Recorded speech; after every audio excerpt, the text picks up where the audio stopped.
You can't be a good parent if you're not present. Mom, are you watching us? Sorry.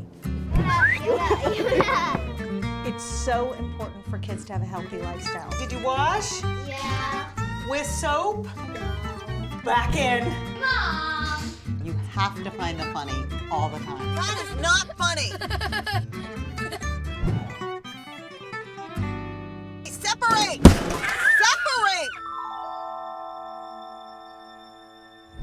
Hi, welcome to Perfectly Imperfect Parents on the Chopra Well on YouTube. I am Mallika Chopra, and I am here with my friends Dani and Dr. Cara Natterson. So today we're going to talk about community and our role in the larger world. Right. So how do we teach them those types of values, or how have you guys done it in your... And this is the first thing that comes to mind for me. And so, you know, you have to conserve water. So we live in California, and there's always that threat of drought. So that immediately is saying, you know what, we have to be conscious for our neighbors and for California. And so that's like an easy kind Small of... steps. Yes. For me, the thing that I really want my children to understand is that different people, even within a few miles of us, have very different lives and very different experiences and very different needs. And that if you're in a position where you're lucky enough to have some extra, some old toys, gently worn clothes, things like that, I really want my kids to have it part of their soul that they give those things away.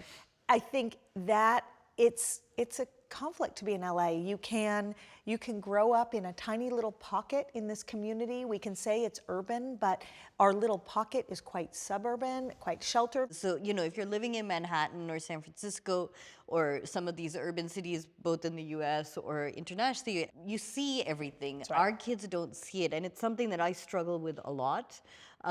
Because at the same time, it's not like I want to have to drive my kids somewhere to expose them, that's right. you know, to You the just reality have of to life. move to the east side, Yes. baby. Then you don't have to drive them anywhere. It's hard for us to figure out as parents, how do you point something out to your children? How do you show them an image that's going to make a difference and make them give back to their community? Well, without terrifying Without them. terrifying I mean, I them. think you mentioned that you take your kids to the ER. As you guys know, I'm married to a cardiologist and I'm a pediatrician. We've both spent a lot of our career in the hospital, and we both value the experiences that you can have in the emergency room.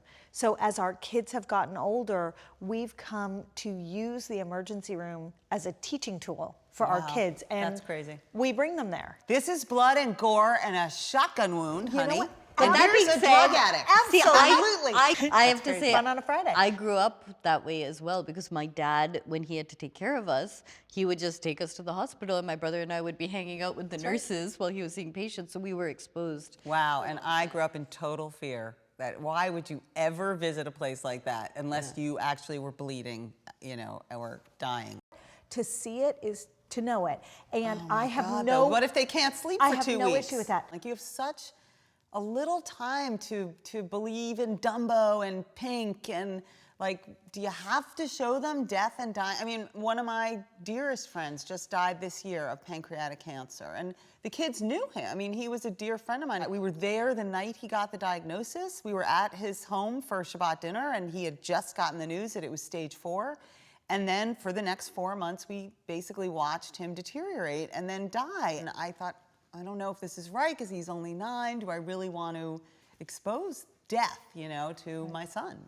There's a whole ritual to death in the Jewish religion where you go to Shiva after and you support the family. And so my boys went with me to all of these. So this will become a ritual for them, that when someone experiences loss, you gather around them, you do what you can. They felt a sense of purpose, like they were doing something by being there. So I think it was valuable. So what's the goal?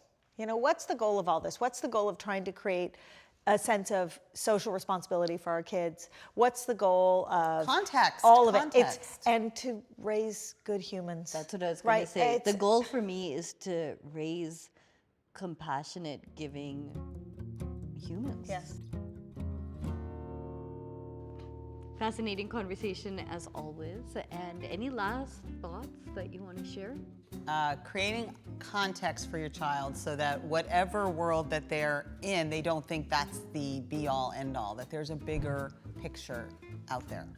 And I would say that each family, each community is going to do this differently. There isn't a right way to extend your reach and to help.